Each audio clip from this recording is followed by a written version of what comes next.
Friendly old It'll man. be Yeah. okay. You can overpower it. The mics freak me out sometimes. Yeah. Like, sometimes I've imagined that they're like aliens just listening in, just like.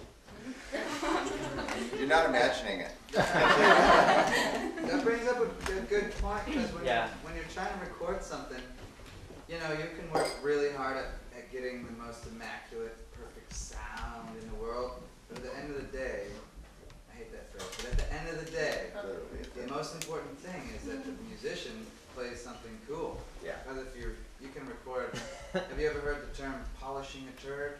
Yeah. You can record something that's not that great or kind of doesn't have the right vibe and record it really immaculately perfect. But if the mic is making you feel awkward, then move the mic, sacrifice a little bit of tone, and get a better performance. Like, that's the most important The thing. performance always comes first. So if you get a really pristine recording of a not great performance and a little bit flawed recording of a great performance, I always go with the great performance. Even those old 78s give me a thrill. The ones that are the sound quality is terrible, but the music is everything. Yeah. Okay, now here's another little tip about fiddlers. You'll get a fiddler to sit there and play for you, and then when they start playing, they move around, because that's what fiddlers do. Fiddlers gyrate, which is another reason for not putting the fiddle too close, the mic too close to the fiddle, because you'll hear them gyrate. And if you're a little further away, then it doesn't matter quite so much. And if you're playing for a microphone, always try to sort of aim your sound. You're playing for the person that's listening right there. I mean, it's kind of, always try to keep in mind, but you know, it's not the end of the world if you move a little. You try to come back to it. Do we want to try this one? Now, do we want to try recording one, or do we want to record both of them at the same time right now? I think we have to think about the time, because technically we are halfway through the session. So. Okay. All right. Maybe just. I'll just set this one up both fast. of them. Yeah. Sure. And play your fiddle a little bit.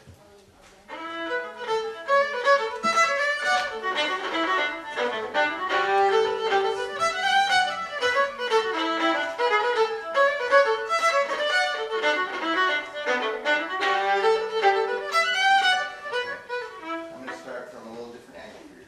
Hold your fiddle up like you're playing. I can't remember if Yeah, it was it's right here or okay. not. Okay. Close enough. I just get the general idea here. Brenda, do you have to also think about where they want to be when they're playing together? That's yeah, actually we do, but just in terms of. Is this comfortable for you to sit side by side to play this? Or would you rather turn We would toward each rather be other? a little bit more. Okay. That's not Sure. Yeah, but I'll adjust. I can adjust to you. Okay. So you move to where you want to be relative to each other.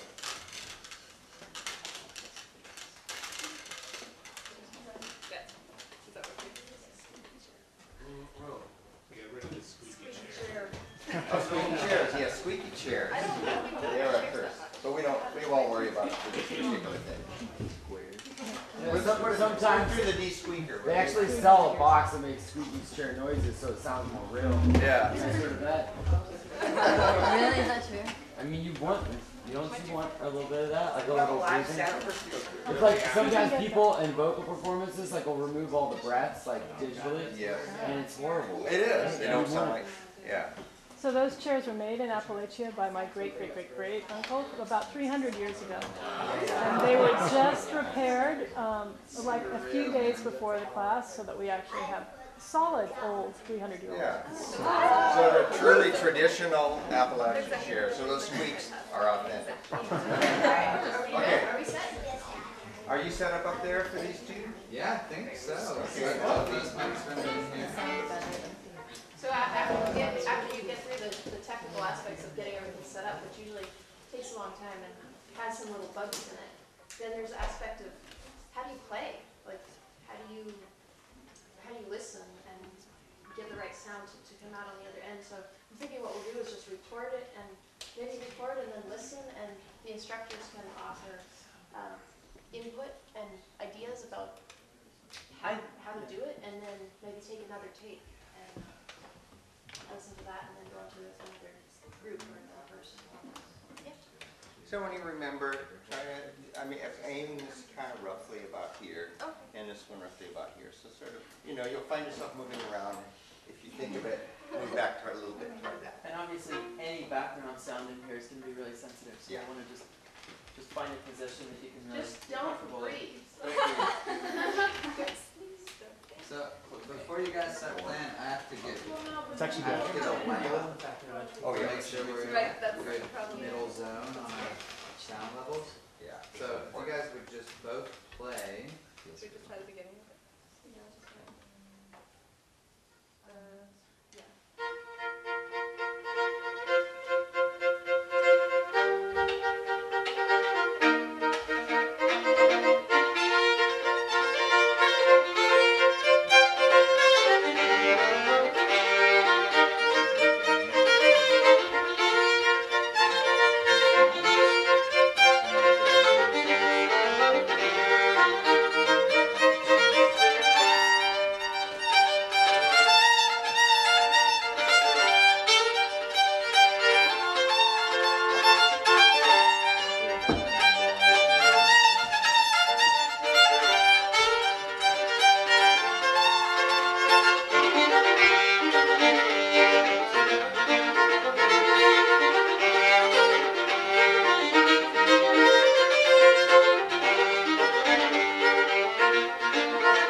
We'll see what it sounds like, and we'll see if we should make any changes, but probably for time's sake we won't. But how do we make this thing make sound again? Okay. See, there was a lava here. Ah, cool. This is what I can't quite do it. What's this?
sounds, and if it doesn't sound to you like you like it, sometimes it'll sound a little nasal, or a little too bright, or a little too dark. Try another mic position. So experiment with it if you're going to do that, because you'll find a sweet spot for your instrument. And if we had time right now, we probably would. We Yeah. probably would Right. tweak that a little bit. Yeah. But it sounds pretty much like the Beatles. Yeah. And another thing, like for the sake of argument, we only have 2 inputs here today, but if I were gonna really record you guys, because the room sounds so cool, we would probably put a mic round about where they are right now, and then put another mic up high, maybe somewhere back 20 feet or something, so you get the sound of the room. But that's just cool. Yeah, you have the natural reverb going back to the end of the room. If you have a room that sounds good to play in, it sounds good to record in. You don't want to record in too small a room, especially with low ceilings, because it sounds, especially on fiddles, it sounds very weird because the sound bounces off of the ceiling and into the microphone, so you get this very hollow kind of sound. And so if you've got a room with a lot of wood, high ceilings that you like to play in, higher ceilings usually help. Nice, so let's go ahead and do it.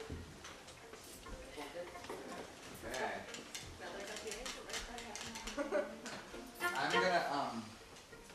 I'm gonna start recording, and then you guys can start whenever you want. I'm going to make one very small change. Yeah. You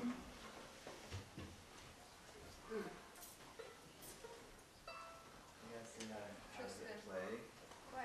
Once you have your tracks record arm, then you record on the whole.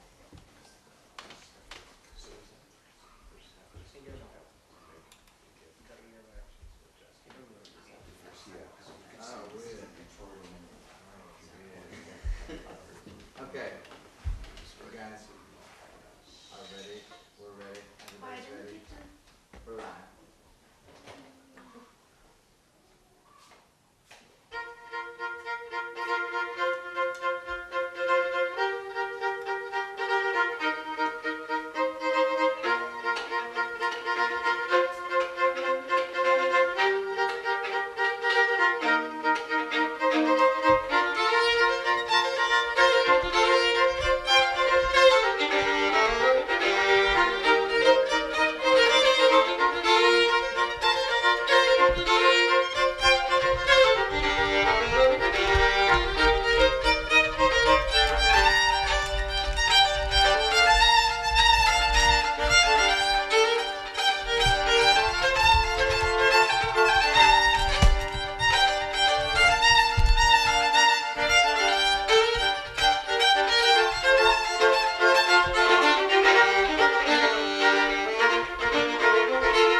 I was thinking that, arrangement-wise, that part that like repeats for a long time, where you're like harmonizing and then playing in unison, like that'd be a good spot for a fade out. Mhm.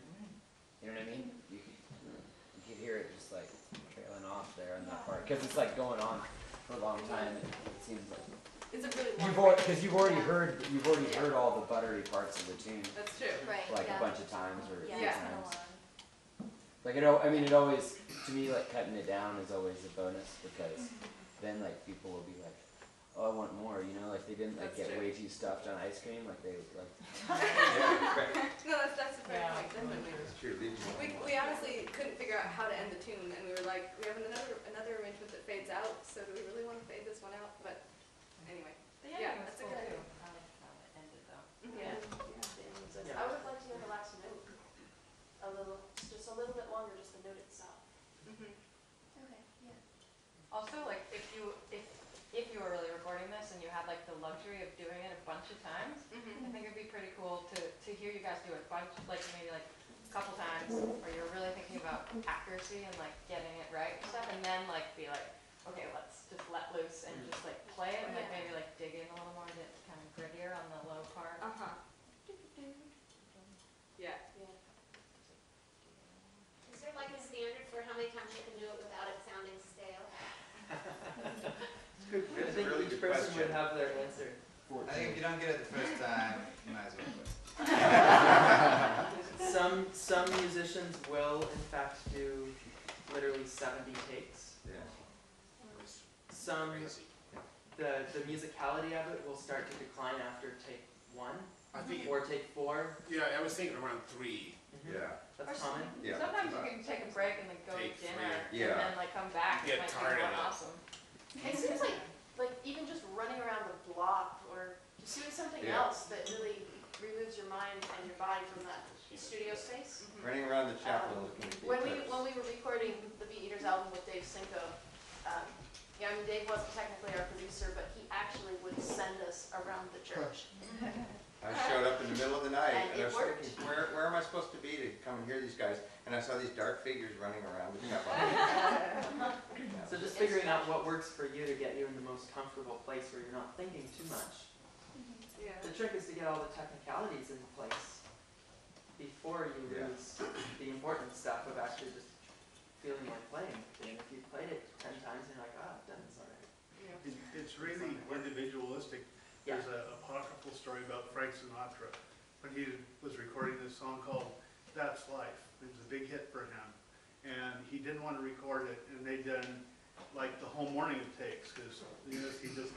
So when he was leaving, the producer yelled after him, I guess I'll have to get somebody that knows the business, that can produce a song, that can do what I want, listen to me, get it out there. He went down the elevator, came back up the elevator, mad as could be, walked in, killed it.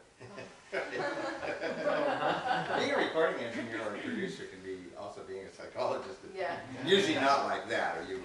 Any of your thoughts about the music? I mean, do you guys want to? I'm just going to throw one thing out. I'd love to hear a little bit more of which one is the melody and which one. So a little bit more interplay of like being under the person that's really doing the melody, and then when the other one takes over, to actually, I could have heard more of it, you know, because a lot of it was almost at the same level, like a lot of the way through.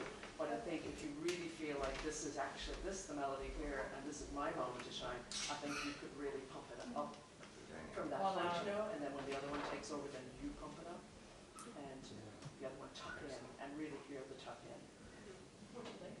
Yeah, definitely. Yeah. You could do a little with the fader. Yeah. You can cheat that a little bit. But you might also be talking about like the vibe of it, right? Not just the volume level. Like Really, it's supportive. These are pretty close together. They're pretty close together, but if you turn one of those mics way up, you would definitely notice, oh, that feels up. So you have quite a bit. You can hear the fiddle bleeding through, of course, on both mics, but in this situation, you can turn one person up and one person down. Kai, could we hear each mic separately just a little bit? Sure. Just an example of what you just said. Totally. Here is fiddle 1 solo.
best you can to capture the dynamics as the musicians are playing, the emotions in that actual thing. But you do have some leeway, but it's always best to try to not fix it in the mix, but actually capture it. Yeah, I think that's a good philosophy. Is just the least work you can do with the machine, the better the music is going to sound. Yeah, because it's the real is always the best. Do you guys feel like you want to play it again? How do you use that bonus? Yeah, I don't want to use up the time of we're going to play that music. It's not that long. You guys could play it again if you have like a concept of, like something that you'd like to do. It'd be cool to try to not be so like arrangement. Yeah. Like just Feel the play. Yeah, And- we can but hear do how it, it's but like, different. but like try to not be so wrapped up in it, at least on my side. And then let's be But video I wonder piano what that it much might better sound next like, week, which is what- in terms of the backup, if a fiddle just played a more legato line backup rather than, it's got such a chugging sort of, it's like a music box or something, it just keeps going. And if there was something under it that was like playing long lines, it would change it, and possibly it would be good, I don't know, but I would like to hear what would happen. Okay. Whoever's playing backup just play chill for a while. Yeah, okay. Accentuate the melody more, maybe. This is only because she's sleepy right now. Right. Yeah. Or if she wanted a coffee, she'd be dead.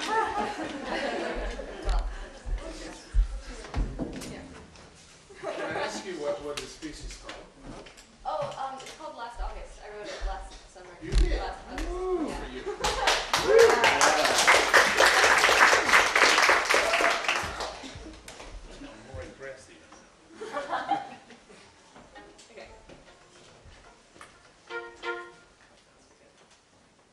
Just another little tip for the engineering minds in the room. You don't ever want to throw anything away that you don't have to. So I'm not going to record over your first take. I'm going to instead record another take. And there's a couple ways of doing that in Pro Tools, but it's kind of technical. I'm just going to start the cursor after your last one. So, yeah.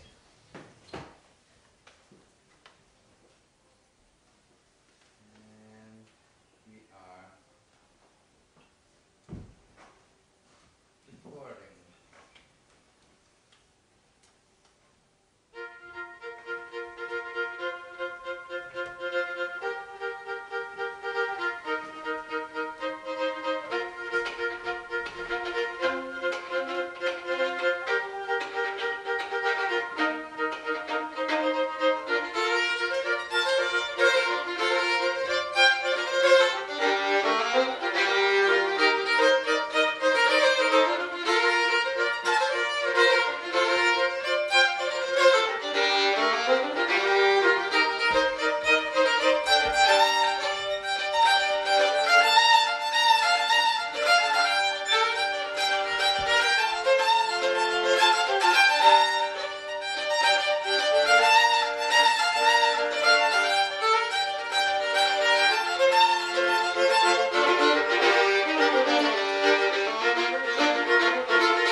Yeah, I did.